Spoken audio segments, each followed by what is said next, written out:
Kiitos Taru haasteesta. Mä ja mun kaviokumppani Koru koitetaan nyt vastata tähän haasteeseen. Ja täällä on ollut hienoja suorituksia, ollaan menty ilman satulaa riimun kanssa yhdellä kädellä esteitä. Ja me nyt koitetaan suorittaa nämä kaikki. Katsotaan kuinka meidän käy.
Yhdellä voltilla, mutta aika hyvin musta kuitenkin. Ja kyllä tämä esteratsastus vaatii jalkaa.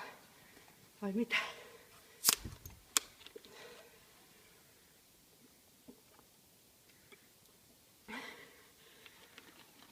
Ja seuraavaksi mä haastan Katja Ståhlin, Karolina Blumin ja Hevita Elosen.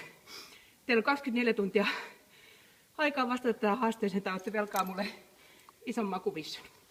Onnea matkaan!